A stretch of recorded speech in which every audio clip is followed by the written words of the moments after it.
All right, so this is part 2. Hopefully everything records correctly and doesn't have any mess-ups 3 times like it did with Derek before this, because we went to like midnight and I was like, man, I am dead tired. So this is part 2.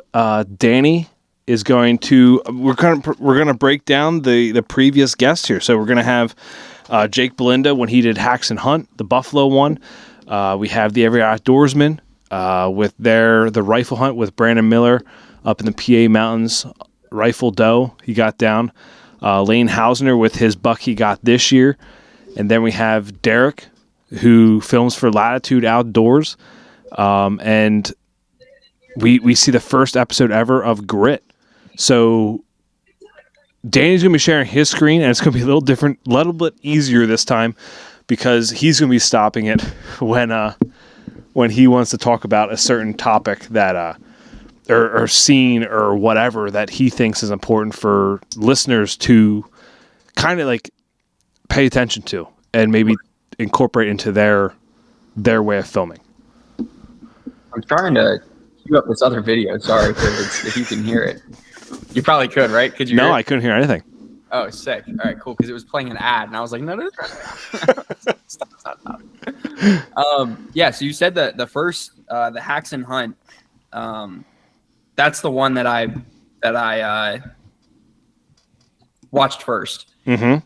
One we can jump into. I'm gonna jump around. I don't want to spend too much time in it because what you were saying before, like you can break down or you can critique and stuff like that. It's like I don't feel like I'm knowledgeable enough to like it in terms of like I don't know what limitations and I don't know what abilities they had and what they didn't have. So we'll start with the first one. Yeah. Let me cue this guy up. Share that screen. Yeah. Can you see it on here? I can see it right now. Yes, this is a heck of a lot easier than on Safari. Let me just say that. Utah free range. You hear it too? Yep. Once in a lifetime tag. It's music to my ears. I don't really know how to feel or what to think about right now. You know, it's like when you're 6 years old and wake up Christmas morning or sleep Christmas Eve night. That's about how my night went. I love the. Can you see me too? Yeah, I don't know I can see you. I can see you. I love the vlog style of this, and like the personalities, because I think that with some of the stuff all of the stuff that I do, we have the luxury of having these celebrities, right? Like these larger than life human beings, Mike Evans, Baker Mayfield, Tom Brady. Like we have all these guys that have star power that comes along with them. Yep. And I think that it's so important with these hunt videos, these breakdowns, to like let your viewers know, because I don't know this guy. I don't what's this guy's name? I don't even know, to be honest with you. I don't know what this guy's name is. Super cool guy. Yeah. Like I watched 22 seconds and I'm like, just seems like a down to earth guy. Like cool. He's comfortable with himself. He's comfortable with hunting. I'll jump around a little bit. Yeah. What is this? All right, cool. Is that this is back to where I was watching it. Spotting stuff here. I'm balled up in a big ball. I'm really good at spotting stuff. Just not buffalo. Like it's like personable. Yeah. Like funny. Mix that in. There's like these artsy shots that I like. Yeah. I can appreciate. This is where the knowledge comes out. It's like, I don't know what the hell that is. Yeah. That's not a rabbit. That's not a rabbit. Following up his tracks. Good audio.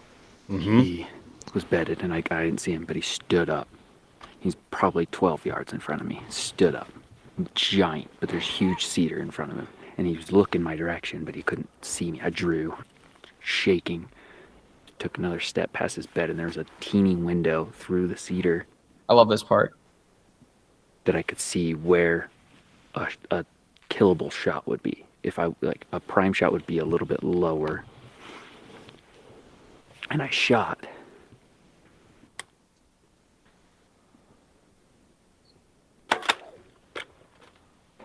I'm trying to remember. I heard a thwack. I heard it hit something hard, whether it was a tree or whether it was him. So then I bailed following his tracks as fast as I could so I could see if I could get another shot. And he kept going. And on this last ravine, he was on that outside face. I had him at 130. And I was trying to see if I could see arrow fletching sticking out of him, blood or anything. I couldn't see anything. So I'm really hoping my arrow's not sitting in a cedar tree up there. Funny as shit, dude. I think when you sent me that text, like when you sent me the text saying, "Oh, I think it might be in a cedar tree," I was like, "What the hell is he talking about? Why would a buffalo be in a cedar tree?" Like, it was that little thing. Like, I didn't really pick that out because like that's not something that like I would think about. Like, right. But like from your point of view, yeah, I mean, it would be like one of those funny things. Like, that would be funny if it's in a cedar tree. No. I'm saying like he said, I'm really hoping it's not in a cedar tree. Yeah. And then the next frame was it was sitting in a cedar tree up there. like the comical aspect of it, like this is real. Yeah. We were talking about before. It's like, what are the in between moments? Like, cool. I mean, this guy's probably a good shot. I'm not going to critique how he shoots. Like, I don't know I don't know shit about shit. Like, I have no idea. So like this guy being like, I really hope that my shot was good. My shot was pure. I heard a thwack. I heard it hit something. Yeah. Right. That's what he says. His words. I heard it hit something. It's like, cool. You follow. Obviously, you shot. You're tracking. You're looking for blood. You're looking for a trail or anything to follow. And it's like, in the back of your mind, you're walking up and you're like, I really hope this is what I'm thinking that he's thinking right now. Like in the back of his head, he's probably like, I really hope that I didn't miss that. I really hope that I didn't waste that shot. I really hope that I got it. And then it's like the next slide is basically he missed the shot.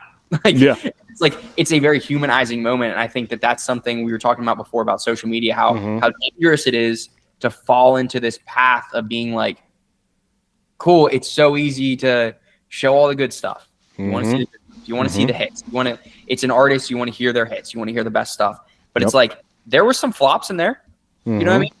Like there were some times where it was a little bit humanizing. I'll skip around a little bit, but like all this stuff is technically sound. Like looks good. I don't know if they colored this stuff or if it was like a LUT that they put on all of it. Yeah. We're gonna sneak through. When I say LUT, like a color, something that they just put on. Okay. We need to get another arrow then. A lot of times I shoot like 709. Is this too loud on your end or no? No, I think it's good. You can turn it down a little bit if you want. Like all this stuff, like they're not just up there like this angle all the time. Like they're getting different focal lengths. I think that's important. They're seeing different vantage points. Yeah. There's music that's involved, and we'll get into more of like the production stuff because I think this one does a good job, but this one's more, I said like a mixed, not necessarily mixed media, but let me see what I wrote down as like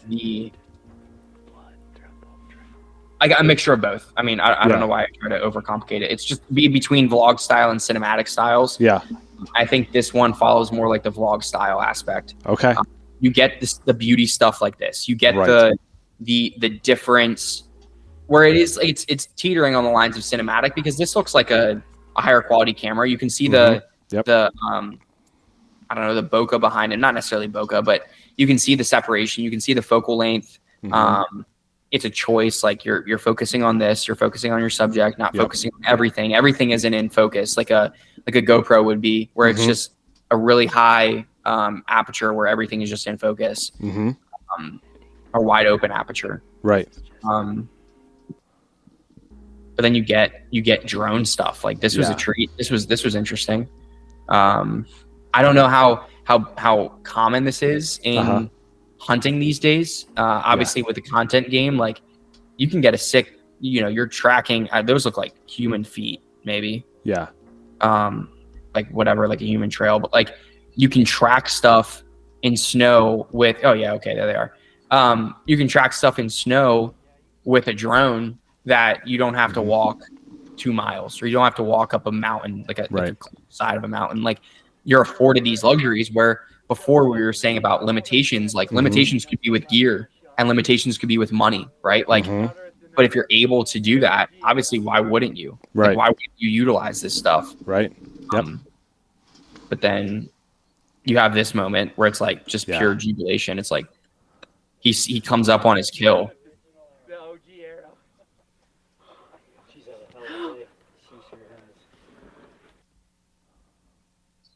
Stylistic choice, but whatever. Black screen. Nice. Okay, we got a story now. Yeah. Oh, yeah, you do. You know that story?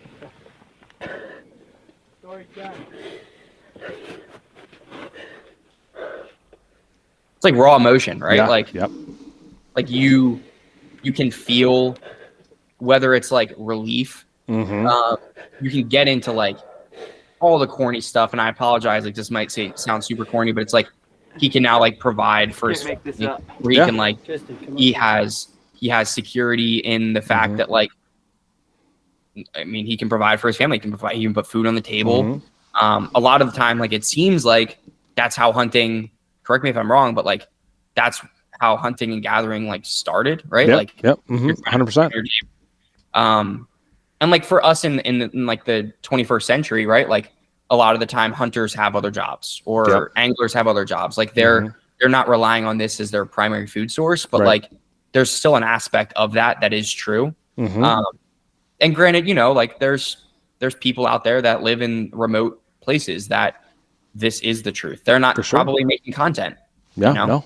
No. You know, to be honest. And that's we've had that discussion a bunch on like other podcasts. Like, you know, we don't need to put this. We don't need this animal. Put food on the table because like we go to grocery stores, we have money, we're buying meat.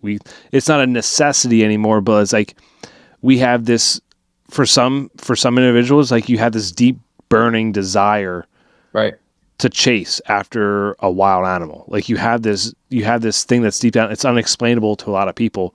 You have this burning desire, and also like the meat is you can't just buy it anywhere. So like buffalo, you can't, or bison, you can't buy it just anywhere. Like there are bison farms, there are buffalo farms in here. There's actually one right down the road from me, to be honest with you. So like, but then there's deer farms, there's all this kind of stuff. But like, so it's not like it's a thing that's going to feed the family completely anymore. But it's like we have this animal inside of us that needs to be fed, right? Like, and a lot of that, and people do that differently, right? Like they have this, everyone has a different passion, everyone has different desire in life. So like this shows his desire, his passion. Like, and that's been my question for almost everyone is like, do you think a kill shot or that raw emotion that we just saw right there is more important in a video? I'm going back to what we were talking about, storyline, right? Like, I think if to humanize yourself, right? To humanize your content, to separate your content from all the other stuff that you're seeing on social media.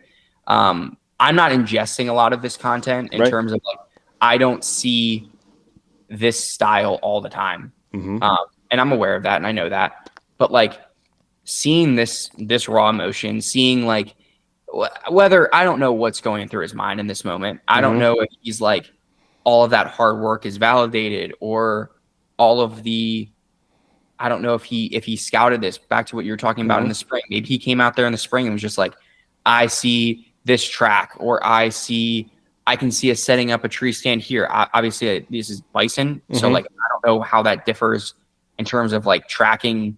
They were talking about grouping of bison or grouping of, I don't know what that stalking method. Yeah. I'm not even sure, to be honest with you. Exactly. So like there's differences that this hunt presents that other hunts may be a little bit different. Right. Like he succeeded, right? Like he can pull an animal out now and he can harvest that animal and put food on his table. Like at the root of it, it's raw emotion. And I think that's more compelling than just seeing like cool. I'm going to walk out in the woods and cool, dead, cool, dead, cool, dead, cool, dead. Oh, sweet. I filled all my tags. I'm done for the season. Yeah. It's like, yeah, but like, that's all you did? Mm-hmm. Like, how is that fulfilling enough where I say fulfilling, like if you're a viewer of that content where you can just be like, sweet, I just watched this guy do X, Y, and Z, and now I think that I can go out and do X, Y, and Z. It's like, no, that's not how it works. That's not the blueprint. Yeah. You're not putting in work. Yep. Yeah. I mean, I don't think you get that raw emotion if you don't put in the work. Like you don't have, like, if you just, like you said, if you just go out there and you sit in a blind and you just have deer come out, because deer come out there, it's like, then you shoot one, it's like, you may get shook up, but like, you don't have this kind of raw emotion where he put so much work in. Like he wasn't even sure if he was going to get that bison or buffalo. I forget the correct terminology. I forget which is which right now. I think, no, wait, I do. It's a bison, the American bison. Cool. And because a buffalo is like a water buffalo, the ones in Africa. Buffalo okay, I got you. I got you. Yeah, those are technically buffaloes. So like a lot of people call these buffalo, but it's a bison. Got it. Yeah. Got it. But like that stuff is, I don't know. It's yeah. I mean, exactly, knowledge, terminology, like that, all that stuff. Yeah. Like I wouldn't know that. But like, I don't know. I think that this one was a great one to start with because it was a mixture of vlog style and cinematography. It was a mixture of raw emotion and just capturing the moment, which I think that might go hand in hand. Yeah. I think that it's, I mean, we saw everything. I'll go back into it. Does it mess up when I say like view tab? Does it like move the screen around or no? No, I don't think so. Nothing changes. No, because when I hit at the top, it says like sharing. It says view tab, and I can see the YouTube, or I can go back and see like the Google Meet thing. No, so I don't see anything right now. Like I see the YouTube, YouTube screen right now. That's dope. Yeah. Cool. Google Chrome is the way I'm going to go from now on. Yeah, dude. We'll look at this a little bit more. Yeah. Like those pictures right there is what I really liked. Yeah. Like all this stuff is sick. Then you're going to hear the music change. Yep. All stylistic choices. Last day, huh? Last day, like. What's up for the last day magic? That picture right there where you can like, you feel like it's almost, it's eerie to say, but you can like feel the buffalo's soul in that picture. Yeah. Like when you look into its eyes like that. Yeah.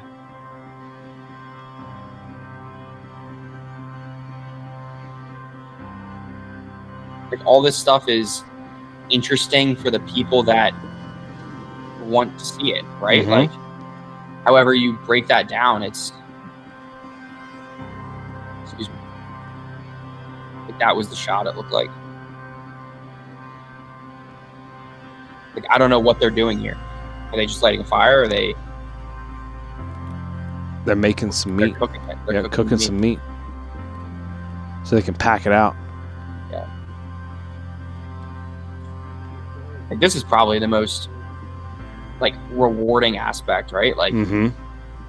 See, I don't have this kind of like for where I hunt and all that kind of stuff. Like, I don't have this per se. Like, I packed out one deer, right? But I never had like that right there where it was like, you stay there, you cook meat, then you can pack it out and you start, build up that protein calories, and you can pack it out and start walking back to your truck. Like, I was just like 4-hour walkout with deer on back. That's it. Yeah. That dude has a freaking buffalo. Like a bison's head attached to his back. Like, I think a bison. I want to look it up. I think it's like 2,000 pounds or something like that. God,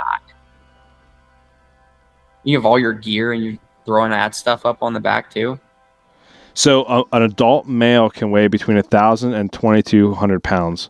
A female can weigh, which I think he shot a female. And a female can weigh between 790 and 1,200 as an adult. Half a ton.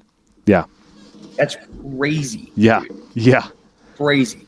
I mean, that a bison would be pretty cool to hunt and you don't see many bison videos out there. That's why I was very excited when Jake sent me that one, and he filmed that. He filmed that one. He was purely behind the camera on that one. So that was Jake Belinda on that one.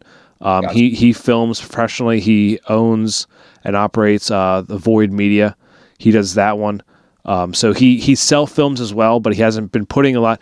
And this kind of goes to your point. You know, he has Zone Media. He self films, but yet he has to prioritize people who are paying him first before he puts his own content out. Which that's, I mean, normal, right? Like that's a business. Yep. That's a business because like you look at my dad, for example, like he can't worry about like, oh, I'm going to feed myself more than I'm going to feed the people that pay me for food. You know what I mean? Like, obviously you're going to provide all that stuff, but it's the same thing like freelance stuff. I would love to do more freelance things, but like they're not paying as much as my full-time job. Well, so we'll talk about that at the end of this. I have an idea I think could be cool. A cool experience for you and for me. But we'll get into that. You want to go to the next video? Or what so scale 1 to 10. What would you reach have that one at? You're putting me in a tough spot. I like to put people in tough spots. There's these have really cool aspects. I think nothing can be a perfect 10. Yep. I think this one I'll give it a 8.6. 8.6. Okay. What was what stood out to you the most? I like the mixture of the vlog style where it's like first person point of view, whether it was with a GoPro, whether it was with their camera and there was just a person that was in their grill, like in their face with the camera, or if it was the person holding the camera and they were shooting themselves, whatever it was. Yeah. Mixed style, I think lends itself more to a YouTube based, this has 23,000 views. Clearly a lot of people resonated with a lot of people. Yep. Like I said, audio sounded crisp. Color was good. Color probably could have been a little bit better. There's some other examples that we have, that you sent over that were a little bit more, like you could tell that there was a conceited effort or just an effort that was put in. I don't know if I used the right word, conceited, but like there was an effort that was put into prioritizing the color and putting some worth into that. Right. But like I said before, if you can get a storyline down and you can have good camera settings and you can have the small things done right, that's always going to be better than the person that has the top quality gear and the top quality, all this stuff. This one is a testament to like, this is solid. Like an 8.6 is great. I'm not a person I'm not like Dave Portnoy with pizza and like grading pizza and stuff like that and have a hard scale. Like 8.6 is good. I don't really want to give it a 9.9 or whatever. Like that would be ridiculous. But like this one is solid. This one's good. I enjoyed this piece. From my point of view, like I didn't even think about the vlog side of it, to be honest with you. Like I was honestly just thinking like cinematic, but like because when you think of vlogs, I personally think of like someone just carrying around something that's in their face nonstop, right? Like that's what I think of. But like a vlog can be someone else filming you in your face, kind of. So I can see that now with vlog and cinematic, because like I think the music adds to the cinematic aspect of the whole film. Absolutely. Yeah. Absolutely. And I think like, I mean, you look at Casey Neistat. I don't know if you know that name, like on YouTube. One of the first people on YouTube that did the vlog style. Yeah. He put a lot of effort into the vlog style. He put a lot of effort into holding the camera in front of his face. Obviously with a hunt, doesn't sound very feasible. Yep. Unless you put like a GoPro on your bow. Yep. And you get a freaking like, I don't know how I look whenever I'm focusing. Actually, I do. I saw a video of myself trying to lock in and focus on getting one shot. My tongue was out and I was like squinting. My nose was like scrunched up. Like I looked ugly. Yeah. But like you want to get the shot. Yeah. Right. Yep. Same time too, it's like you want to show like personality and you want to show all those things. It's like somebody that's only focused in that. Jake Belinda, his only thing was to get the shots for the stuff. And the stuff was captured in a great way. Yep. Stylistically, you can choose to do a bunch of different things, but it's like at the end of the day, too, you want to capture compelling stuff, and this one captured compelling stuff. Yeah, absolutely. Yep, agreed. Cool. Let's. I I queued up the second one. I haven't queued up the other two. Okay. One. Yep. But let's go into this guy. This is more vlog stuff. First person, maybe with an iPhone. I am still on the Hacks and Hunt one. That's the one I can see right now. Oh, here we go. There we go. Okay. Sorry, my fault. This one is Lane Hausner from In the Presence, from his Cool. PA, his 2023 PA buck he got this year. So it's bow hunting again. Yep. And this one is a pure self-filming. So it's not someone following him around. This is pure self-filming here. Cool. Interesting style right off the top. Okay. So I think this is a pretty cool one to talk about too, because I think the shock and awe factor. Yeah. Like right off the top, we saw the last one. That one started with the vlog style. This one starts off with the kill shot. Yeah. The logo and slate. And then cool, we go back in time. Yeah.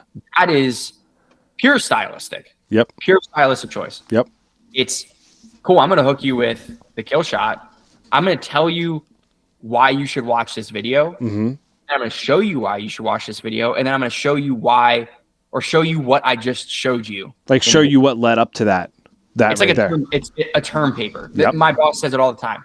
He's like, I'm going to tell you what I'm going to tell you. I'm going to tell you it, and I'm going to retell what I told you. Yeah. That's what this one is doing in a loose term. Yeah. Loose. Same thing though. So let's we're going to watch a little bit of this around. Showing the gear, cool. You can break down what gear he has. Mm-hmm.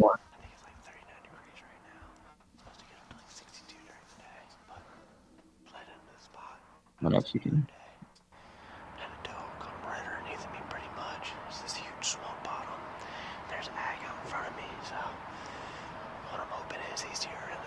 Using different terminology, like there's ag in front of me. I was like, what does that mean? Well, there's brush, there's agriculture, there's something in front of him. Yeah. There's good bucks in here. It is like probably 25, 30 yards off the highway, so you can hear a lot of highway noise. But it's all right, man. It's an overlook spot. We'll see what happens. I ain't gonna shoot no doe, though. Bucks only, baby. Personality. Yep. Some B-roll. Yep. Captured by him. Yep. I'm assuming. Yeah. It's not pretty. It's Yeah. showing the stuff. It's showing the shots. It's not cinematic. It doesn't matter. It shows what you want. 16,000 views again.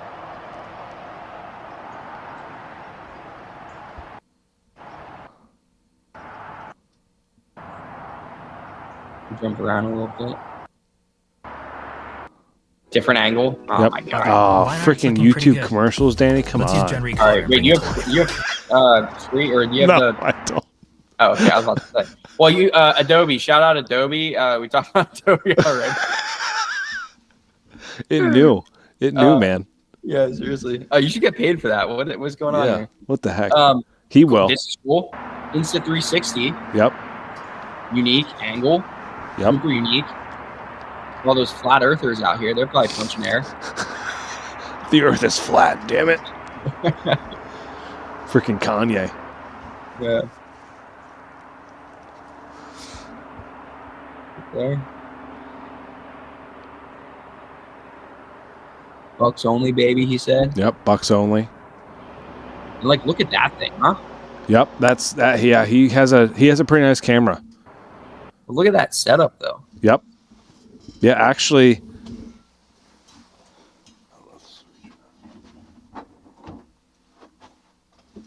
I just bought a new camera arm as well. So I got this thing right here. Damn, okay. Yep. Oh, wow. Nice.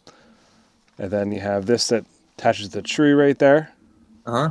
You have this that levels it. And you have the level on top right there. Yeah. But yeah. And then you put the camera right on the end right there. Wow. Screws on. Yep. That's pretty much the same thing he's using right there. Right. His is a different brand. His is the Lone Wolf brand. Mine's the Beeck brand. Okay. But it's the same kind of setup. all that kind of stuff. And he's hunting out of a saddle as well. Got it. So it's and like that's that strap that's coming down, and that's supporting him. That is his tether right there in front of him coming down. That's holding him up, and his ass is in like a tree hammock pretty much. He's just sitting there on that, and he has a platform that his feet are sitting on. Does your butt like fall asleep? Like if you're sitting like that for a while? No, surprisingly, your butt doesn't fall asleep. Like your legs don't get like tangled? No, I mean, because you can.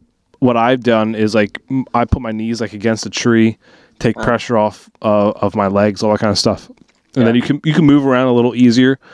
But I found that my ass falls asleep more in tree stands than it would like in a saddle. Actually sitting, right? Yeah. Yep. Yeah. Yep. Got it. It's more information, you know. Yep. That's what exactly what I enjoy. So this is from his camera, right? Yes. That's from his camera. He's zooming in and out. He's moving it around. So that last shot, when I said it looked like it was shot on an iPhone, that was actually shot on his camera. Yep. Got it. Yep. He just zoomed in pretty far to be able to get that on camera. Got it. So it's important to prioritize zooming. Yep. Because you want to see all that stuff. If you're not worried about focus, you're not worried about focal. You're not worried about prioritizing like I want to see the stuff in the foreground, not the stuff in the background, whatever it is. Right. Do they teach you of like when you're filming something, do they like have a certain ratio you want to keep it to? Like where you want to keep the main thing? If you're filming this, do you want to have it in the middle? Do you want to have it to the side? Like what's the best way to, what they teach you in college? I mean, it's all stylistic changes, right? Like it's all like if you want to shoot something one way, I personally like the cleanliness of having everything in the middle, like the action in the middle. Okay.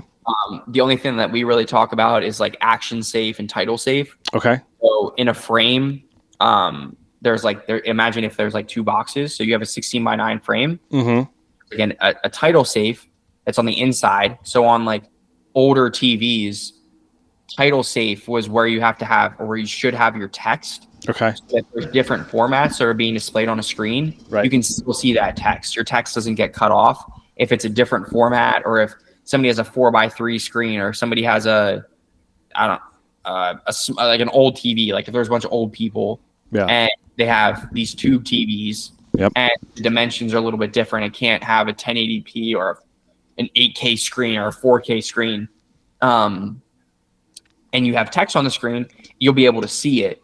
Okay. Even if it's inside those boxes. Same thing with action safe. You want all the action to be in a certain box. Right. It's all kind of like whatever you want to do. Especially like if you're a personal creator, if you're creating stuff like this on your own, like do what you want. And do you have when you're filming right now, do you have grids on your camera at all? Like the grid lines? No, I don't use grids. Okay. I only have that in post. Okay. So I'll put that up there if I'm editing something. Right. I'll make sure that it's in title safe and action safe. Okay. But you can like your iPhones and stuff you can have a grid up there, and there's rule of thirds, and there's all those technical things that you can have. I'm not into like filmmaking necessarily. Yep. There are things like rules to follow with filmmaking. Actual cinematographers like a Quentin Tarantino or like a Steven Spielberg, stuff like that. Like there's definitely parameters that you'd stick in. Right. I'm not in that. And I don't think a lot of the people in this industry, this space, would really follow suit with all those cinematic or cinematographer type things. The one thing that when I first started doing research on this like 2 years ago, like the rules of thirds was like if you're talking about something to your left, you want to be able to have that in the frame while also the person talking is in frame too. So if you have those grids, it kind of makes it a little easier because you can put the person in between the very far one and the second one, and then you can have this thing he's talking about to the left over here, where it's like you have that subject in frame, but you also have the other subject in frame too that's still being talked about. And it's hard to do that with hunting, obviously, because it's like you don't like if you're talking to the camera about some deer that are in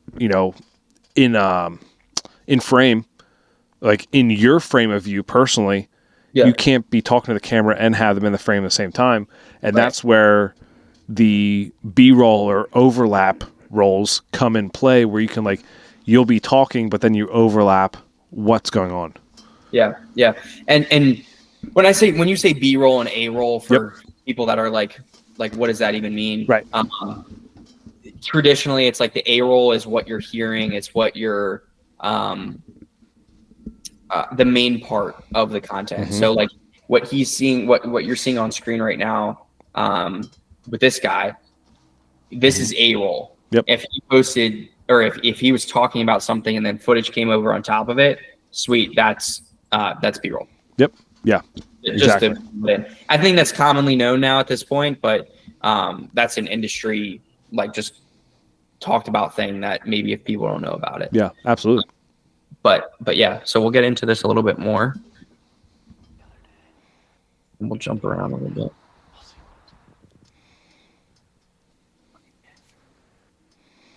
It's not my arrow.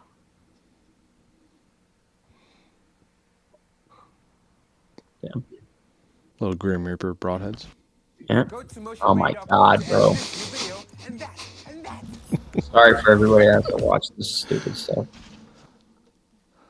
All right, cool. So we missed the kill shot. Yeah. Watch this a little bit.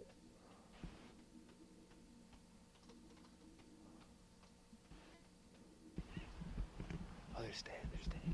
Oh, sweet. Got him, boys. Got him.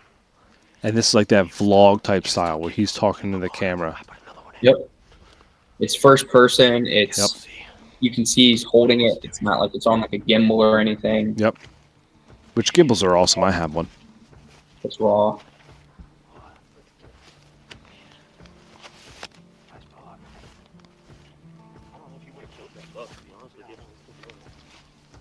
Can you hear it on your end? Yep. Hit his shoulder, I think. Yeah. Because this is my second shot. Here's my first shot. How you want to do this, bud? You want to keep hunting, or you want me to? Let's just rock, paper, scissors, quick. One done. Yeah, round of three. 2 out of 3. We're doing carrying it out. We going on rock, paper, scissors, shoot. Yeah. No, so Lane, when this buck came up to him, this guy actually shot it beforehand, but it was shot in the shoulder, so it wasn't going to die necessarily from his shot.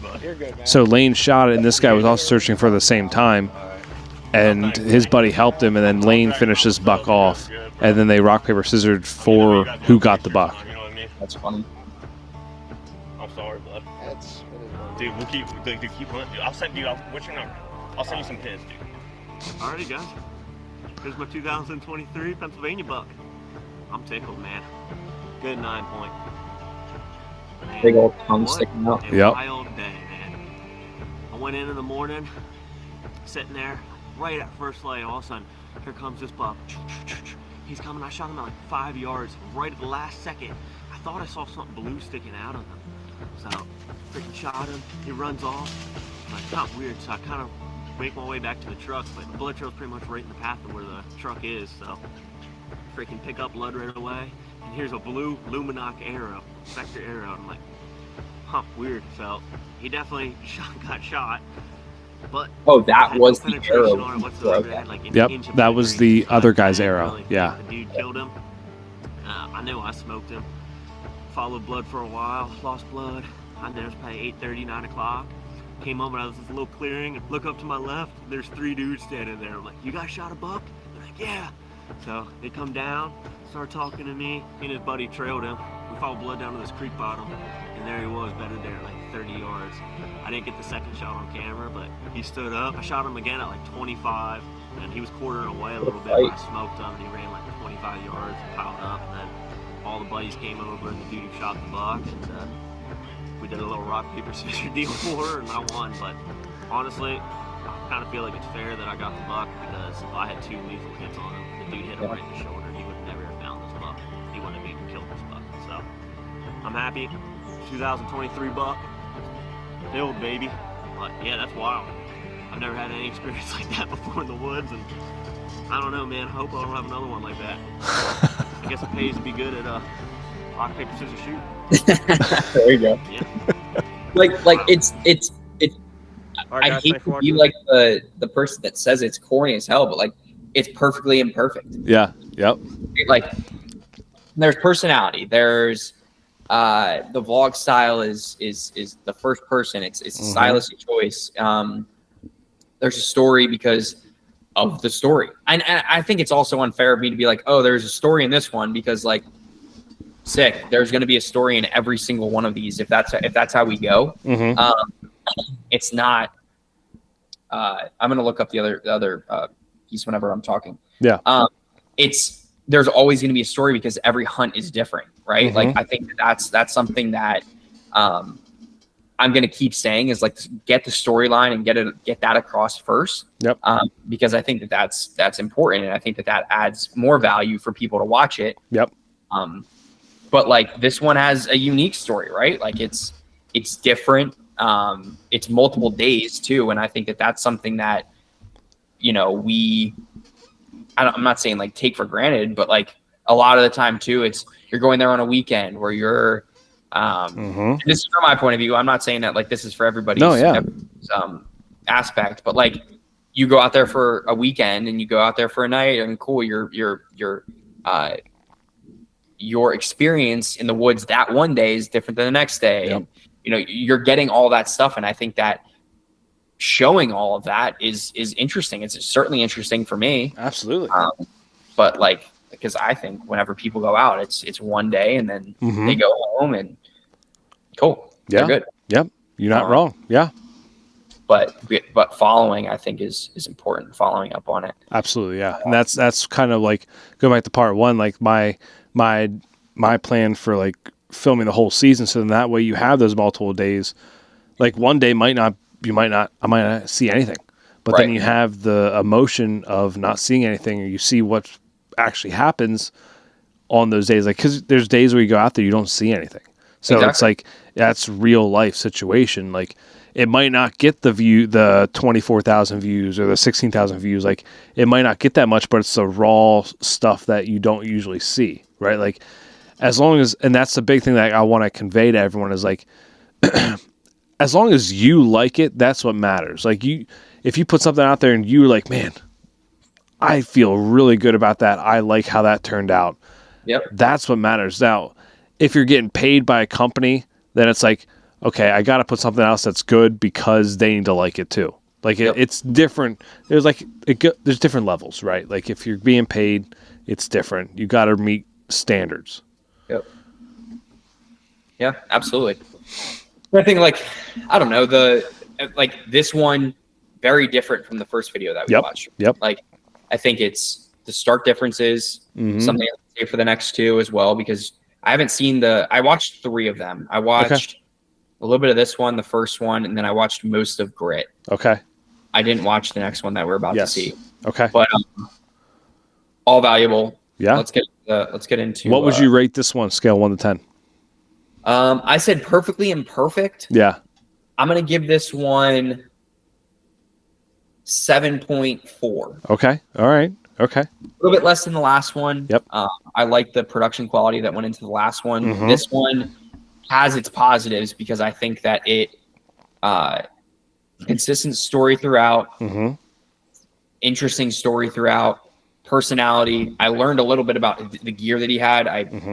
You're bringing a little bit, but the variety of the different shots, the Insta360 was a cool ad. Yep. Unnecessary, you might say, like that didn't really add anything, but I think it showed me his gear. I wouldn't have seen his gear differently. Yep. So I got something out of that. His phone, obviously, and then the camera. But yeah, I like this one. I like this one. This next one is from the Everyday Outdoorsman, Brandon Miller's Pennsylvania rifle hunt up north in Potter County. The Pennsylvania Big Woods, some of the most rugged, steep, vast, and secluded lands in the entire state. Yet their natural beauty, nostalgic forests, and wildlife draw people from all over the East and even different parts of the country. A sense of peace and tranquility have drawn people back for many generations. These wild areas are accessed by backcountry, dirt and gravel roads carved into hillsides that meander through quaint, quiet towns, often leaving the passerby with the feeling that they have stepped back in time. The cabins in the valleys have sat for decades, some left behind and forgotten, with the foundations sinking into the earth and the camp sign hanging on by a few rusty nails. While other camps along the way, still old and seemingly pieced together with whatever was laying around, are the gathering places for family and friends, enjoying each other's company and creating memories in the hills. I mean, 3 very different videos. To start, yeah. 3 different, very, very different videos. And I'm glad I didn't see this one until I watched it just now, because this one's interesting too. You can see down here at the bottom where they tapped into intro over here, video, the bulk of it, and then an outro. Yep. Seems very simple, but you know what you're getting. Mm-hmm. That's something small. That's not very necessary, but like that's a pretty cool aspect. Mm-hmm. Storyline. We talked about that the last 2. Storyline. Mm-hmm. This one has storyline in it. It prioritizes storyline right off the top. We didn't hear a VO in the first one. We didn't hear a VO in the second one. It was just point of view stuff the entire time. This one has, you know that a point of view is coming. Yep. I cheated when I looked over here and saw the intro, video, outro. So you know a point of view is coming. But like music, setting the pace of the video, it's introducing where you are. You know where you are. Mm-hmm. It's hitting all the who, what, when, where, why. Yeah, all those things. It's hitting that right off the top. So I really like that. And it's funny you brought up the who, what, where, when, why, because after this one, the grit. Yeah. Derek says who, what, where, when, and weather. So like instead of the why, it's the weather. So like he puts that in like you, and I can tell you about that once we get to that one, but we'll break this one down here because you're right. Like the who, what, where, when, why. That's very important. Like that whole first intro right there is exactly that, right? Yeah. Like, and it kind of it makes you connect with it. Like you're not connecting necessarily with the person, you're connecting with the story. Yep.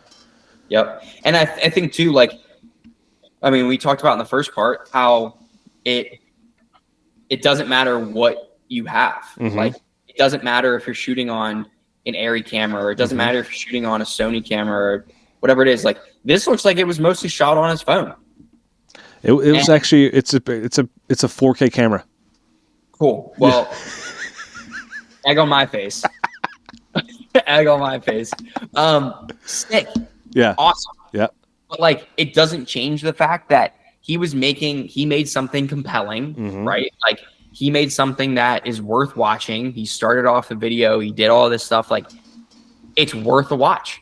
I feel bad. I didn't mean to say it was on his phone. He's probably spent it. Well, no, because you think about it, that's not a hard thing because a lot of phones now are 4K. Like, they're shooting 4K. So, like, it's not unrealistic to think, like, okay, any of these could be shot on their phone.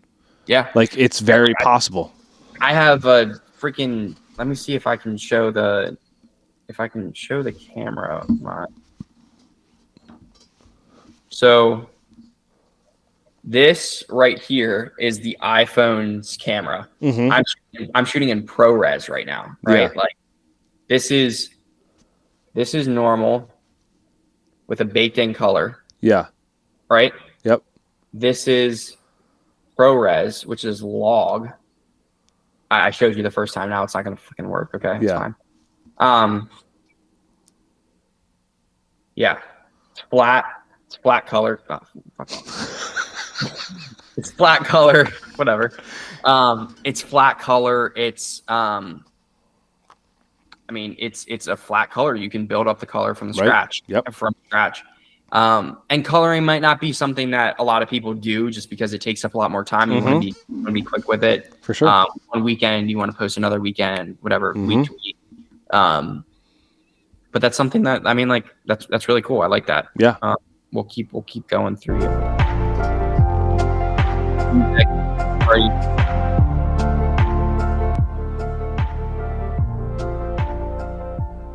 As the woodsmen take to the hills, the thoughts of, if these hills could talk, what kind of stories could be told? From the trappers checking their trap lines in the winter, to the loggers armed with their crosscut saws and mules, to the deer hunters from long ago trying to harvest a deer to feed their family in the cold, snowy winter.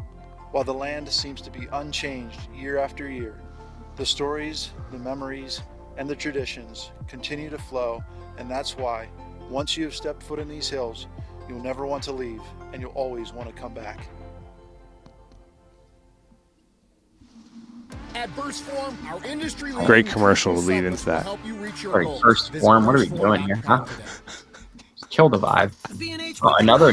Wow, back to back. Talk about photos. Here we go. Shout out to Juice. Nice. My brethren. Good morning, everybody. Today is the second day of the rifle season here in Pennsylvania. Stick around. I like the point of view stuff, but we'll keep on moving. Yeah, that's nuts. Oh, that's the 4K camera that he shot this stuff on? Yep. Look at that. And then he's using that second angle there as a GoPro 3. So the one looking at him right now is a GoPro 3. Look at that swivel arm on that thing.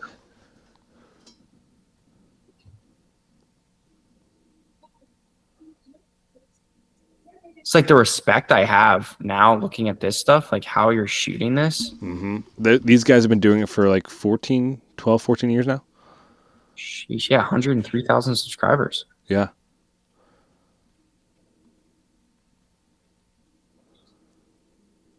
That looks like it was viewed in post. Zoomed in post.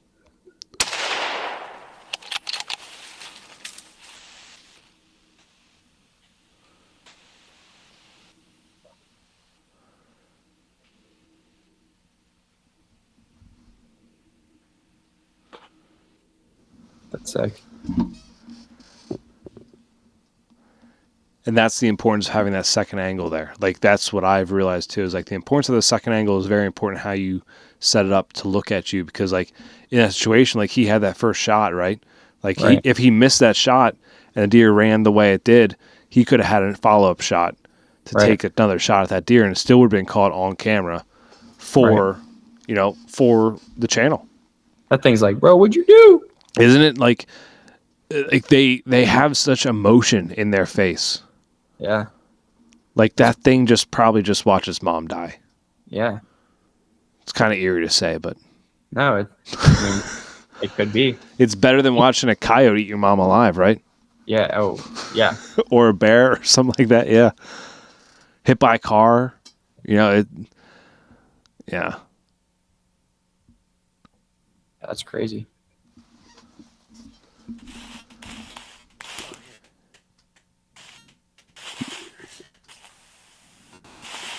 I want to stop real quick because I think just as important as it is to see the hunter's point of view and the hunter's emotion, raw emotion, if you get an opportunity to capture an animal's emotion like that, I mean, you touched on when we saw the bison in the first one and how it was, you can see that close up on its eye, and like you can feel its soul, you can see its soul in that, like.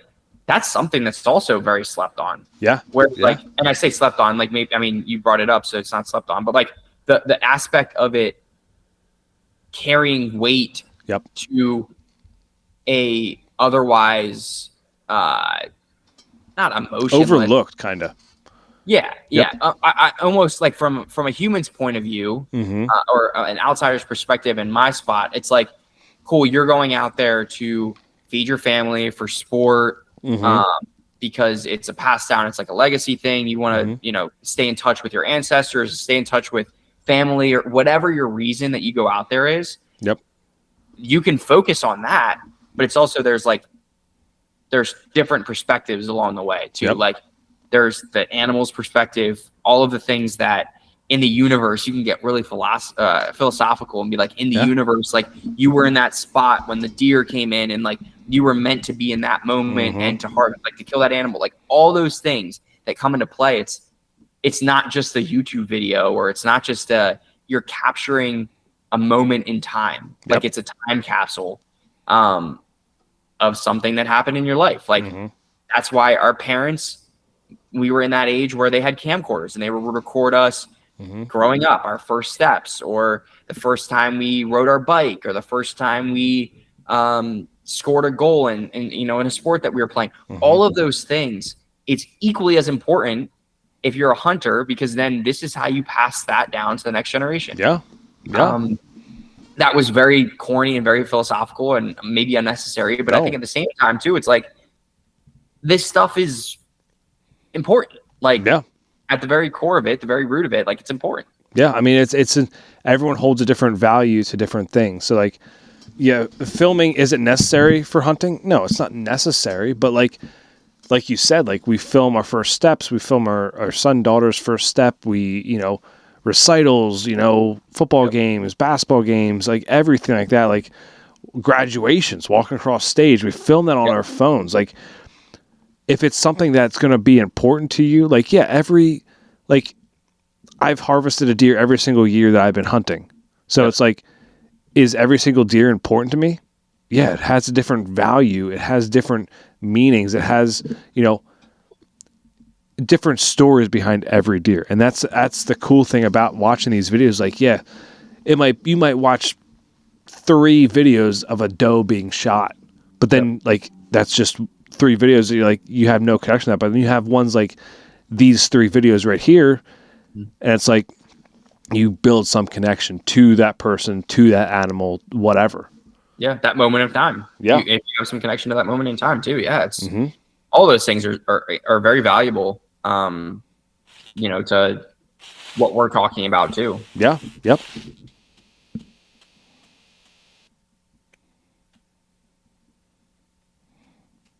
And this is the part that I would not necessarily have added in, like this whole drawn out walk up thing to it. I maybe would have sped that up from my point of view, just because it was drawn out a little bit.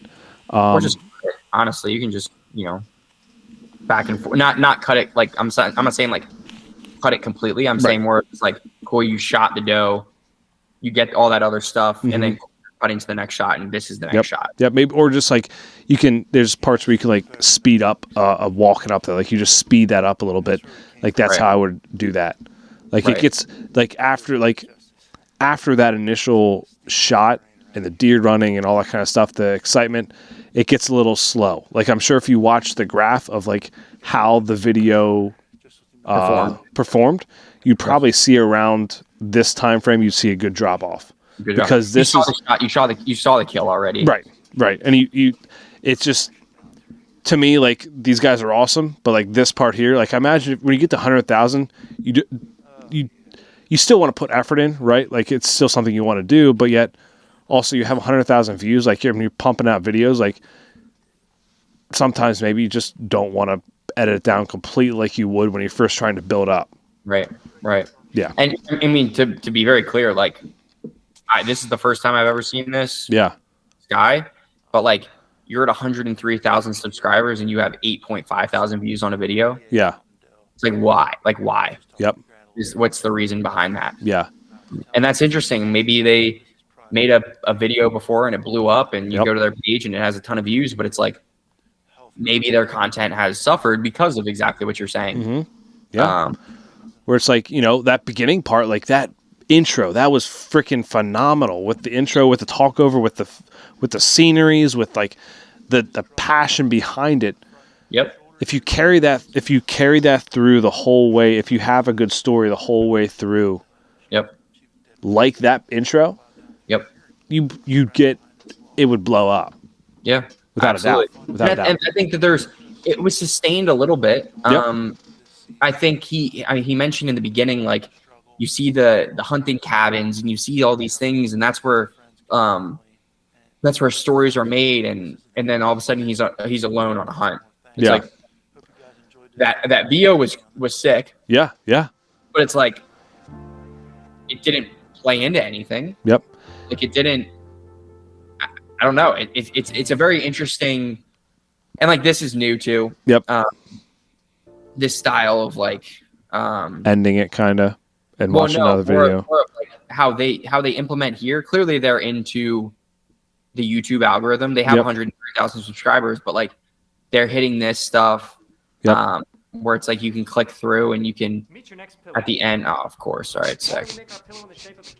Oh, pillow cube. Nice. I might get one of those things actually. Nice. But like this is what you see the everyday YouTuber now do. Yep. Where they have a link to their thing and then their next video, whatever it is.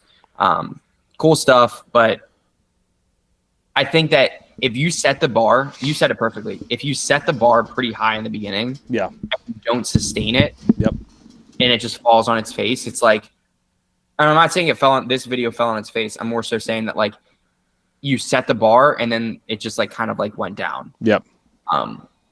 Interested also to see if they're in the YouTube algorithm, I'm interested to see like how many views it has in the beginning and then like when how it kind of like tails off. Yeah, so like you could maybe add to this too, like how I would end that, because the beginning was so good, like we talked about, you know, and you talk about the whole hunting camp tradition and the camaraderie kind of like, and the history behind it. Like maybe instead of ending it just there, behind your harvest, have it back at camp, hanging in a tree, or you with your grandpa, your dad, or your friends back at camp, like drinking some beers or drinking your drink of choice, obviously, or playing a game of cards and talking about the day, like having it end like that with another voiceover. Like I think that would be like something cool, to add, or even a vlog type post on the drive home, recapping or like something like that. Like, and I don't know about the hunt. I didn't learn about the hunt. The first two, I kind of got that storyline throughout the entire thing. This was a different, again, stylistic difference. But I think it's also valuable because of the fact that there isn't a template. You're talking about like Instagram templates before. Like nobody made a template and said you have to follow this one.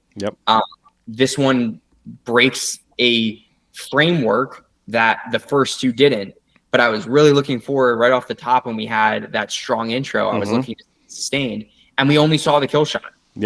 See him setting up everything. We didn't see him talking like sunrise. We saw a little bit of a location indicator, which just said 8:30 a.m. in the beginning. But nothing else where it was like, cool, Pennsylvania rifle hunting, public deer land. Sweet. Where was the public land at? You talk about the mountains. You talk about the valleys and the winding roads, and it's like we see him driving, but like unless I live in that area, I don't know where that is.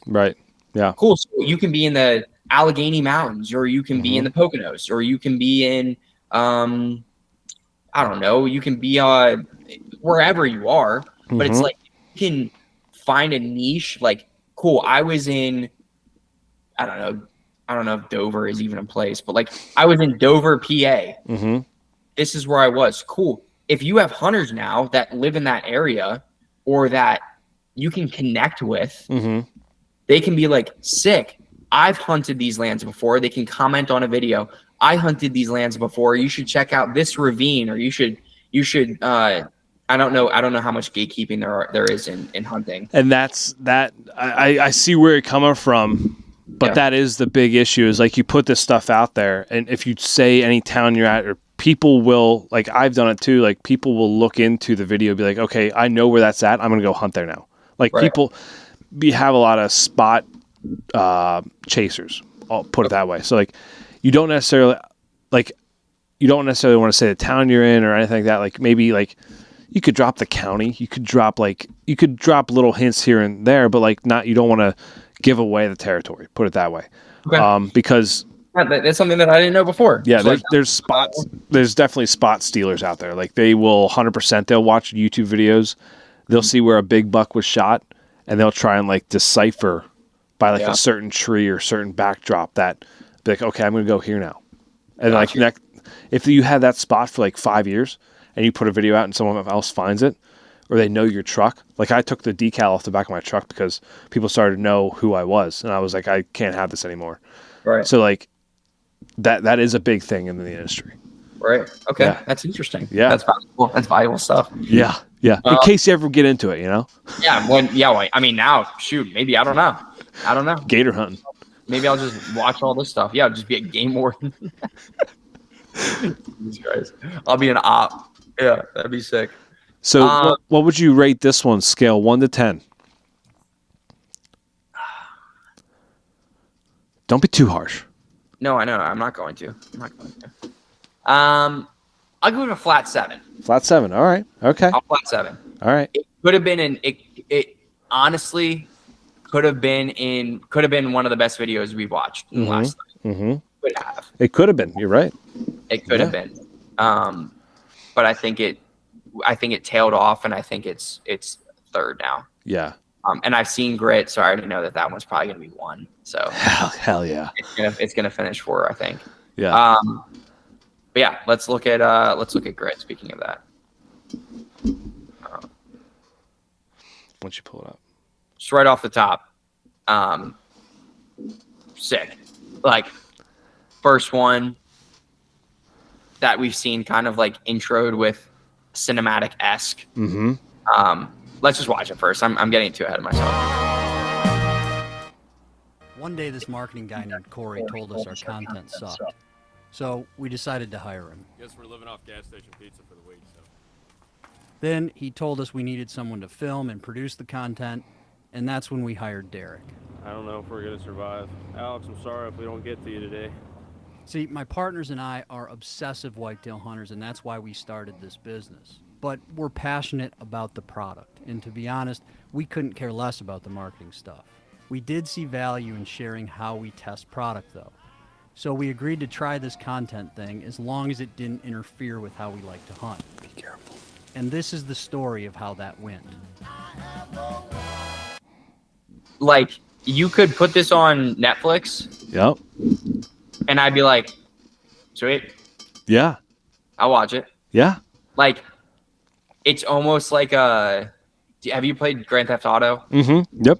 Where it's like you have the Western style. It's like this gunslinger, no pun intended here, but like you have this guy that's kind of edgy and he into like he's the bad boy, and he's kind of like, oh, like I'm not really into this marketing stuff, but like we got to do it, and like I see some value in it and all that stuff. It's personality. It's you don't get a where, and it doesn't really matter. Yep. Like you get a who, you get a what, you get personalities, you get the behind the camera, which is bizarre. You never really see that. That's interesting. You get the main character. You get all of these other characters that you're input, and you're 49 seconds into it. Yeah. You get a voiceover, you get some nap pops, you get some B-roll, you get some, when I say nap pops, more of like moments thrown the long way. The guy's like, oh yeah, this guy said our content sucks, so we hired him. It's like, cool. Why does that matter? Yeah. It adds to the story. Or it's like, or someone's like, well, why'd you hire him? Yeah. Like he literally bashed your brand and now you hire him? Right. Ballsy. It's like, cool, he said our content sucks. All right, then put your money where your mouth is and make it better. Yeah. Sweet. Yeah. And they clearly care about what they have. I saw a Canon, what was it, like an R6 or something like that? So yeah, he went with a, what did he have? He told me last episode, he ran a Canon, and like his, like Alex Chop, who was the guy talking over that, the first time they met was here. Like they met before this. So that's the interesting part. Like they never really met or hung out before this whole trip right to Nebraska. Okay. So Derek came with his regular camera that he always would film with.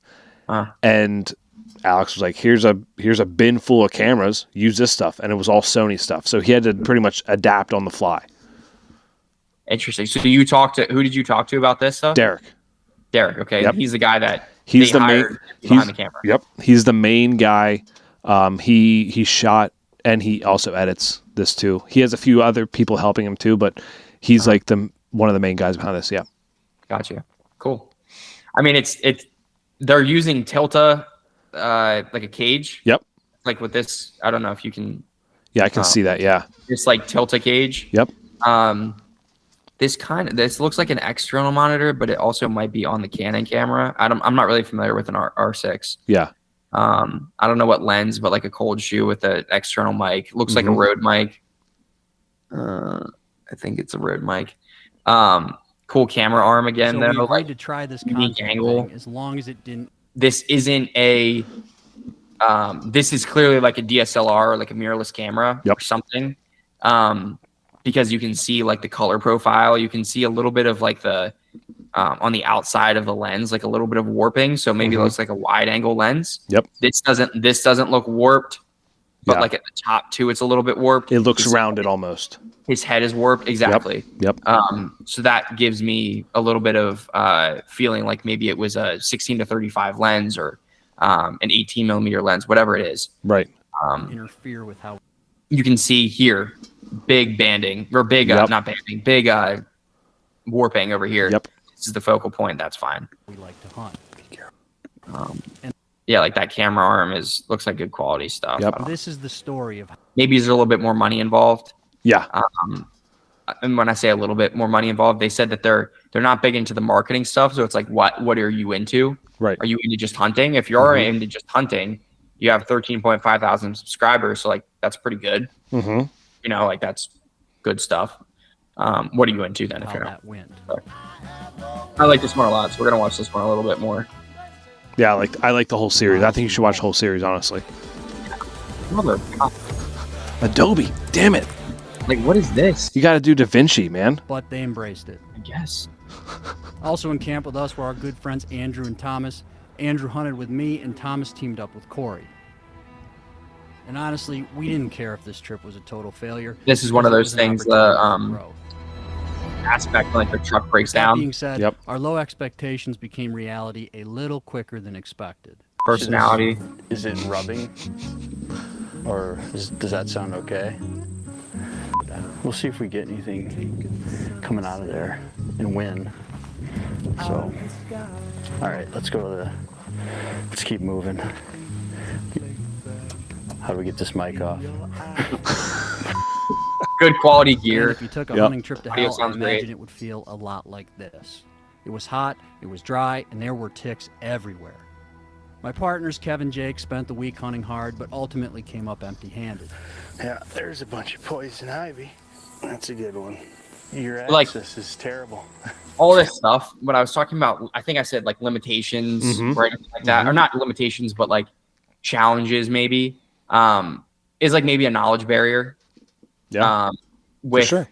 More so, I'm saying more for like, it's important to talk about the knowledge that you do have because then it allows you to hit a different. I talk about these niches and stuff like that. Like, cool. Maybe when you're walking, hunters are usually knowledgeable people when it comes to outdoor stuff. Understand?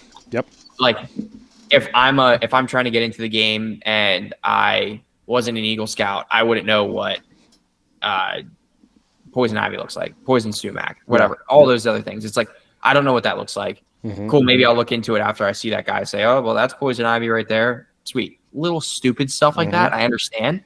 But like, there's a knowledge level that goes into this type of stuff that you just have to know the outdoors. You just have to know your environment.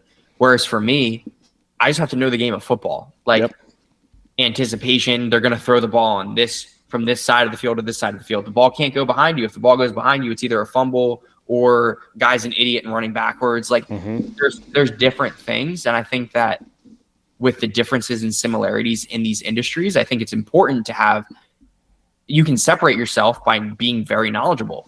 People can come to your channel because you know a lot about a lot. Yes. More so than just, oh, you shot this giant buck or you got this bison or whatever it is. Like, they'll come to you because they know that you know what you're talking about in it and you help other people know it. Yeah. You can see that a little bit more in this piece. Exactly. Yeah. This Kind of at an intersection of this. technology they're using. Yep. There's so many hiding spots up here. Say next spot. Blow out of here. Dude, what the is going on? Those kids already came here. Gonna have to bleep that out.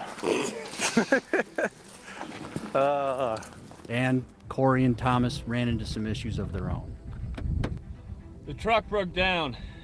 So I guess we're gonna maybe get towed. And Real of life. course, it was Yep. right after Thomas thought he found where this buck was, and now it's gonna be a pain to hunt this afternoon. So we're gonna try to figure that out. As for me, it seemed like what could go wrong did go wrong. So our plan was to cover as much ground Good as production possible. stuff. Scout it early in the day, set up some cameras, and glass Different angles. It's a heck of a bed right there. Right at B-roll. the top of this drainage. Yep. Corn, Talking over. soybeans, Quality drainage. B-roll, not just Yes. B-roll. Wind. Yep. B-roll. Doesn't get more textbook than that. Look at that. This might be a little loud. Right now we got a north.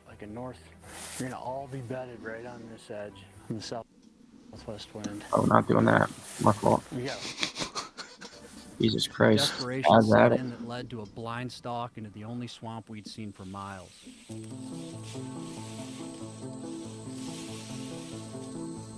Well, that's a super unique angle. Yep. I can do without the text. That line wasn't. Goodness freaking gracious. With limited carry options, responsible gun owners. first bush I checked, buck scraping, rubbing his antlers. Yeah, I got it all on camera. This is why I missed, but you know, I didn't realize it when I took the shot. I did this, and I just look at it, like, cool, unique. Yep. Any way to get it right. Like what he's using his phone in his hand like that to get the shot. Like that's clearly somebody that has an intention, is shooting for the edit, shooting for the storyline. It's not perfect. He missed. What did he say? He missed a shot, or he didn't. Yeah, shoot? he missed it. But then he says, "Oh, it's probably good that I missed because it was a smaller buck." Right. Yeah. It probably wasn't even going to be able to. I didn't realize it when I took the shot. I did this, and I just the air just boom. Oh yeah. It was small, so it's probably it's not the end of the world. Being from Michigan, I guess the swamp was comforting, and surprisingly, it almost worked. But poor execution led to another failure. This was progress, though. But just as momentum was starting to shift, Storyline. The next obstacle You that evening, I lost. Show your losses. Yep. No, being real. The mess ups. I bet it's right at the base of my tree. Right. The real life stuff, like you said about, like the real life stuff, like this happens all the time when you're doing out-of-state hunts, like the real life stuff. Constant issues like this. Lose the release. You're like ranging in here. Yep. Let's hope this goes okay. Making sure his new release works, all that kind of stuff, because he lost another release, like whole storyline. This goes back to like filming everything. Everything. Like when you have someone with you to film, it makes filming everything easier. Easier, absolutely. Right. Absolutely. And like, I don't think that's something that you can like. So, backup release like in if hand, you can't do it all though, like don't feel like you're like, oh shoot, like I can't. Right. I'm not as good as so and so because I can't film everything. It's like, no, I mean, do what you can. Yep. Work within your means. Exactly. Let's just get as high as we can up there and hope we can blow over it, I guess. It's also important though, like, and this might be slept on. Even in my field, people get kind of like not rude and not. Let me walk that back. People sometimes don't know how to act when there's a camera on. Yes. Yeah. Or when there's like they're not themselves when there's a camera on. I think it's just as important to have people around you if you're working with them, especially in this industry. Yeah. They're like they are themselves no matter what. Yep. And like, cool, this guy, is it Alex Chop? Yep. This guy was introduced as the main character from the jump. Right? Like he's playing to the camera, but he's also like personable in front of the camera. Right. So it's super easy that he can be himself when the camera's not rolling or when he's doing a VO or when he's BSing with some other guys. Like, cool. But when he's talking to the camera, he's himself. Yep. He's the same person from the jump. He's the same person from all the interactions. So like consistency with, I guess, how you're acting, the knowledge base that you have, all of those things are equally as valuable. Yeah, absolutely. Yeah. I mean, I agree with that completely. Cause like we talked about in part one, like the persona you put on camera, you want that to be followed through in real life as well. Like if you can, have a real life you on camera, right, and someone meets you and that's still you, like that makes it even more personable. right. Like if you can hold a conversation, it kind of goes back to also like having someone behind camera that actually is someone who you're close with, or you can have these conversations with. Like that's what makes this first episode of Grit so interesting. Yeah. And for you didn't necessarily know this background, but like I said, like the first time they really ever spent good time together. Yep. Like, and that it makes it's just crazy they had this much chemistry, really. Like, yep. It is. And it's like, it's crazy.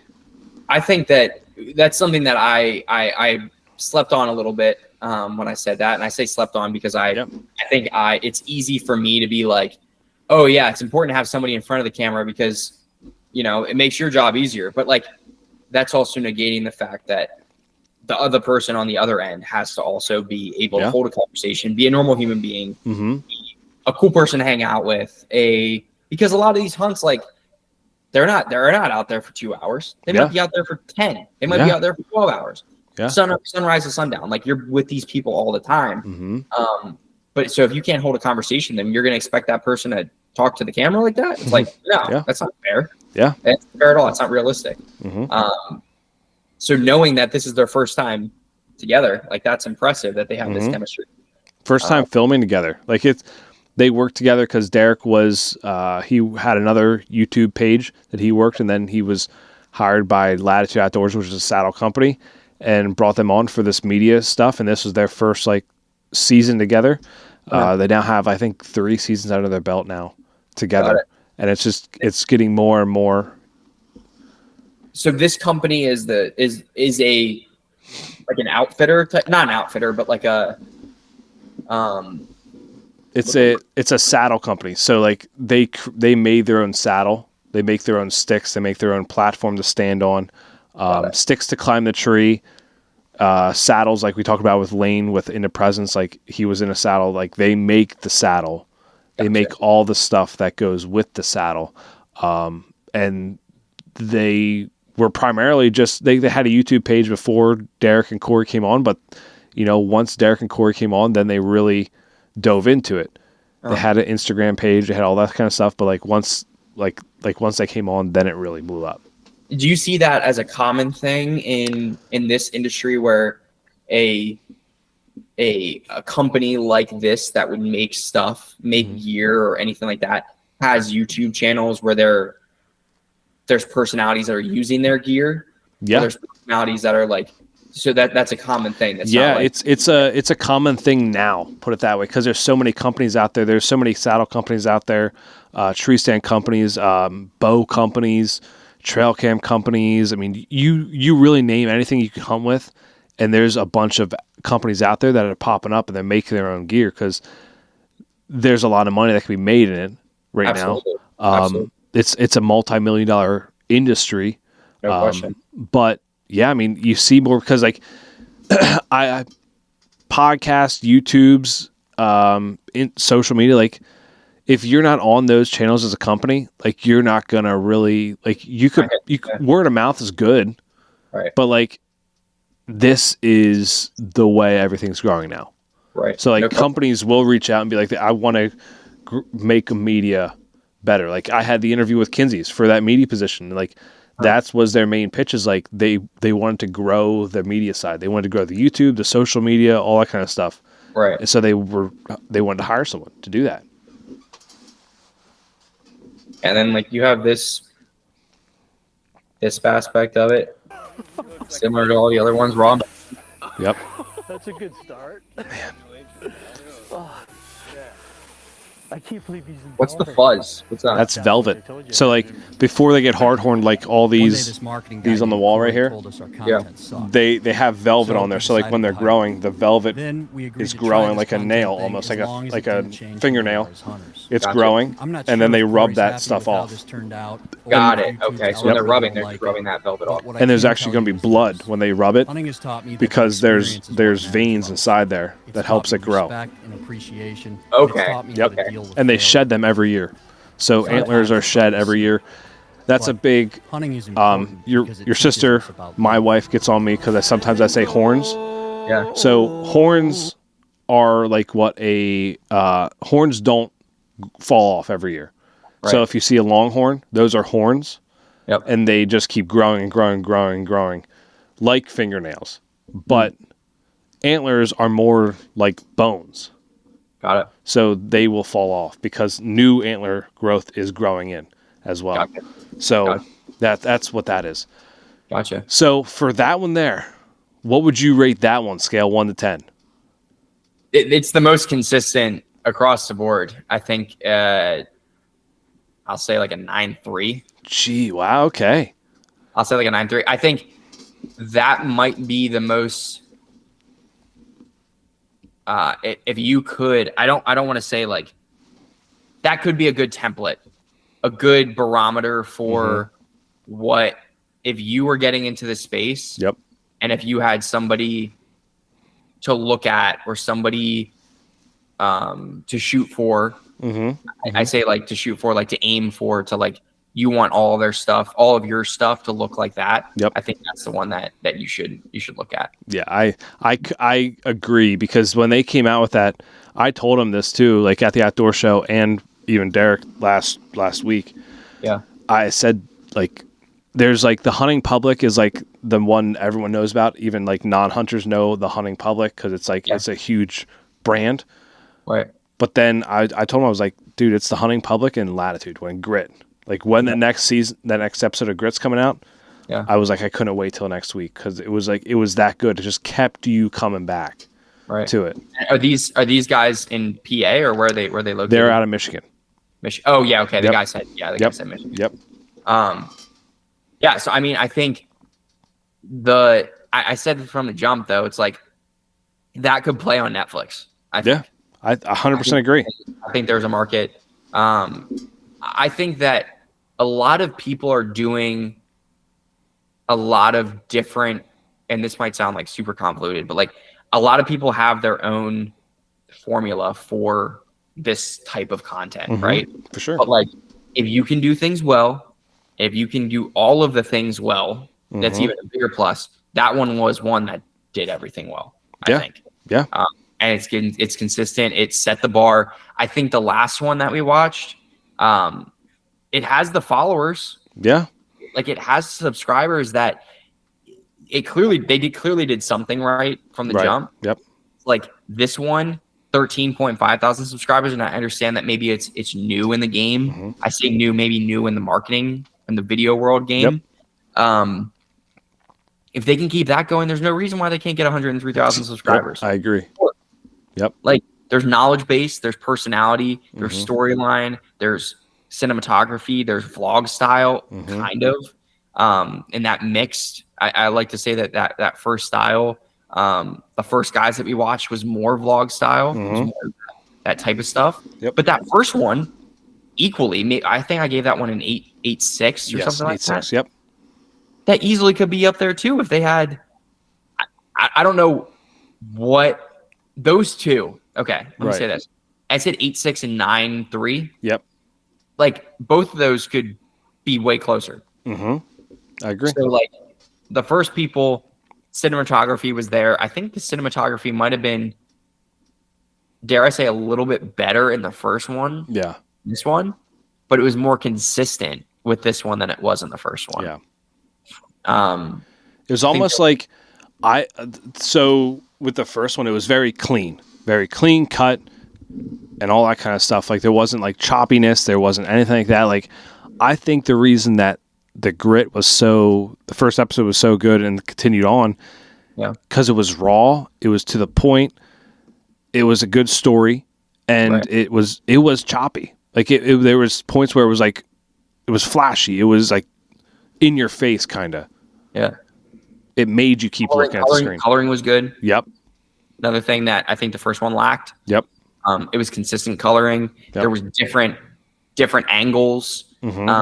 Clearly different technology that was used with the drone, with a phone, with a camera, with two different cameras, with just like all over the board. Like I don't want to suck them off too much, but like it was good. Like it was just a good, solid production, I guess. Yeah.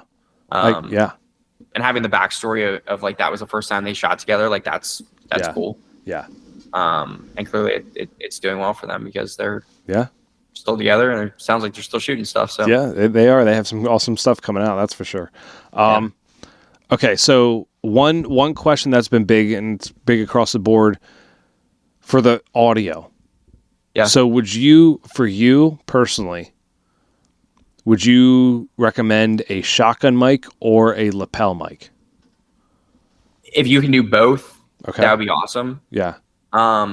You have a little bit of issues when you were saying like the W's and then weather is one of them. Mm-hmm. You might run into some issues with shotgun mic. Yeah. Where you can get away with that with the lapel mic. Okay. They have this new gear now where you can hide the mic inside of your shirt. Mm-hmm. So there might be a little bit of rubbing, but with this new, like, it's like double-sided tape pretty much. Right. You can put it basically on your skin. Okay. And you might run into a little bit of a problem with the layers that you have in hunting, especially if you're hunting in, I don't know, like cold weather areas where you have multiple layers and wicking layers and all that stuff. But like you can maybe put that on the inside of a layer that's closest to your skin and just having it point up. You put double-sided tape on one on your skin and one on your shirt, and the mic goes in between those two layers. So there's not rubbing. It's on your shirt and your chest. Okay. Or any sort of solid area. Maybe if you put it up a little bit higher and it's up here and maybe the mic is sticking out a little bit, but it's still like it's keeping it there. That's a fix. Okay. Because if you can't use a shotgun mic, maybe it's raining or maybe it's snowing big time, and like obviously snow is water, so water gets onto your mic and it ruins your $75 road mic or whatever it is. Right. All of those things can be fixed. Lapel mic makes it a little difficult to match up audio and all those other things. There's a host of problems, but like if we're talking about fixes and good quality stuff, lapel mics are the way to go. Okay. All right. You edit on Adobe. What would be a quick, because you do have a lot of footage you go through. Yeah. What's a quick way to organize the footage that you found that works best? I mean, I don't think that there's, me personally, I don't think that there's one thing that I do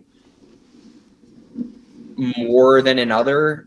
I think staying on top of your editing could be one, like not taking time to, like when you get back, I understand like maybe you have a job and maybe you have all that stuff, but it's like getting on top of and staying on top of editing stuff. Right. Yep. Whether that's just cutting things in the moment or that's cutting full hunts in the moment, or it's basically just staying on top of stuff. Yeah. Because you have a mountain of footage to go through. Sometimes you have 3 days worth of footage. And if you're filming everything, that can get a little difficult. Yep. And I say a little difficult, like it can be something that maybe you don't even want to do it anymore because it's so difficult to keep up with. Right. Burnt out, or for your instance, like you're a dad, like you have things you have to do. Like you're not going to stay up till 2 o'clock in the morning editing something. Sometimes you do. Absolutely. Sometimes you will. Yep. But like you don't want to do that consistently. No. So like, if you can stay on top of it around your other responsibilities and your other things that you have going on, like then do it. Absolutely. Like, What I found is like make folders. So like I have a separate hard drive now for just my 2023 or 2024, 2025 season. Yeah. That's completely emptied out. Put folders on there with for me, it's going to be game lands and the date, all that kind of stuff. So like, then I have all the footage put underneath there. And then like when I have some free time, go through it and like go through what I want and what I don't want. Right. You know, edit stuff down, like you said, clip it, whatever I got to do with it. Like that's what I found. And then that way you clean that SD card, you clean that SD card off. It's empty and it's ready to go the next time you go out in the woods. So you don't have footage from the previous time out still sitting on there. Yep.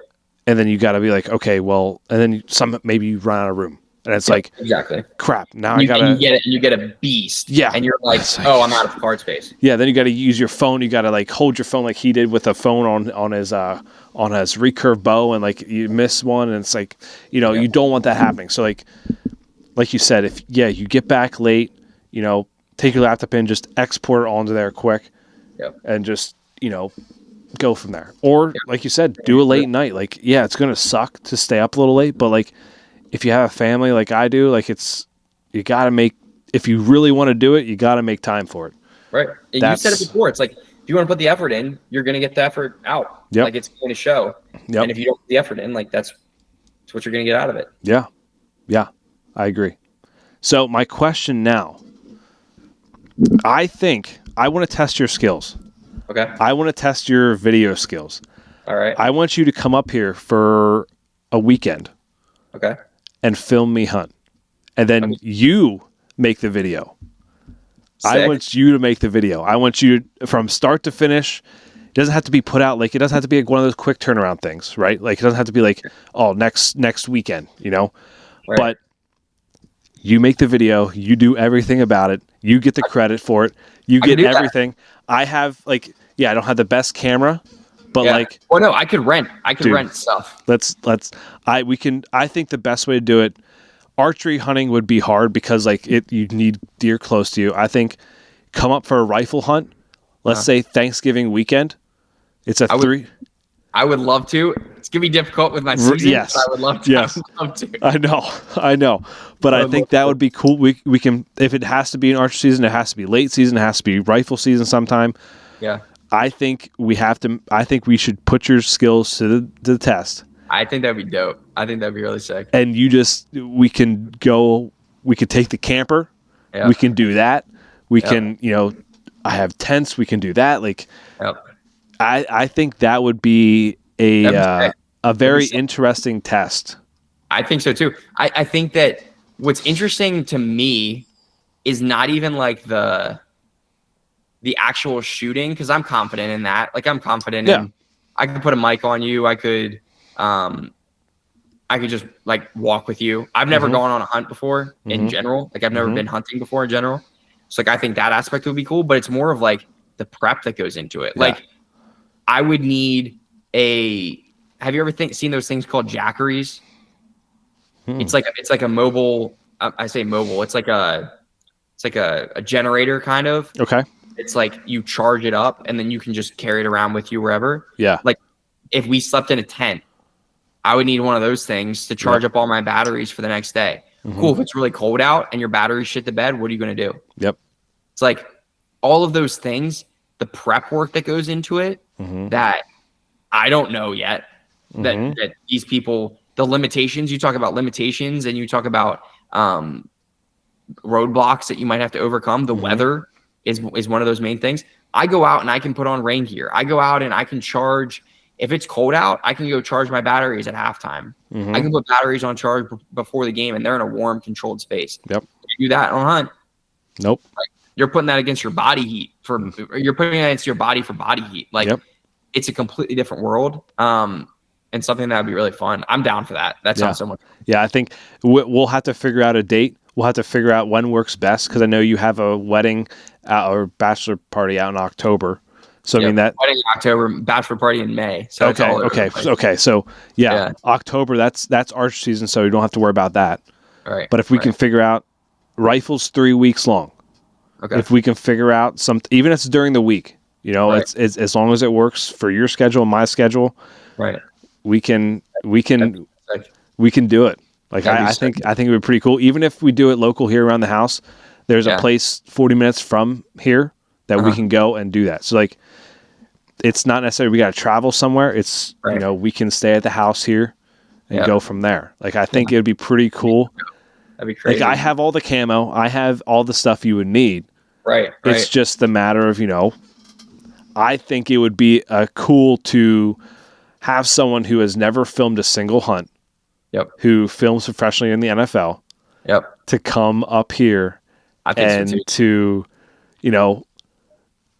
especially during rifle season, because it's like if we get the cool thing about rifle is if you get that fresh powder on the ground, you get fresh snow on the ground, you do a tracking. So like you track a deer through the woods by following its track. And it's like, dude, like that's a cool thing. Or you set up and you just have the views and all that kind of stuff. And rifle hunting is a, like we just saw with the Everyday Outdoorsman. It's not a fun hunt to do necessarily by yourself. So like if you have someone filming you and you can like talk to that person as you're walking through the woods, the whole time. Like it that would be so cool. Much better. Yeah. Yep. I'm so down for that. Whatever. I need to. We need to just make that happen. Yep. I would love that. That'd be so much fun. I think what if we make it happen? I think I have to send you videos. You know, watch the Grit, watch the Hunting Public, watch the Everyday Outdoorsman, Lane. You know, that kind of stuff. Like, I think you would honestly. I think you would kill it. I think you would legit kill it. I'm confident in my ways. I'm confident in. I think the renting gear isn't that expensive, and especially if I'm only doing it for a weekend, like I could go crazy and get like a gimbal and literally like walk through the woods with like this fucking piece of whatever, like, and have control over the camera and do all that stuff. Like I could do that, but I think it's almost more lending to just like a small camera with a little shoe mount. You're mic'd up. I'm walking around with you. I'm away from you. I'm close to you. You have the GoPro. I rent the Hero 10 and put a Hero 10 on you or somewhere near you or anything, whatever it is. Yeah, I'm down. I think that's a more like, you know, you could, like you said, you could get the most expensive things, but like, I think getting that, you know, what everyone can get, like kind of thing, like the camera you can go to Best Buy and buy, like renting that kind of stuff is like more, you know, relatable. Like, hey, we film with this. Like, even like the cool thing, you could get multiple videos out of that, right? You could get a hunting video, one full hunting video. The second video is like a background to it, kind of like what's going to be happening with the Grit is like they're doing more of a background of everything. So like it's not just filming the hunter, but it's also filming the cameraman at the same time.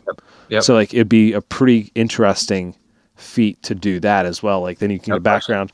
It'd be cool, man. That'd be sick. Yeah. Different lenses, different. Yeah. All that stuff.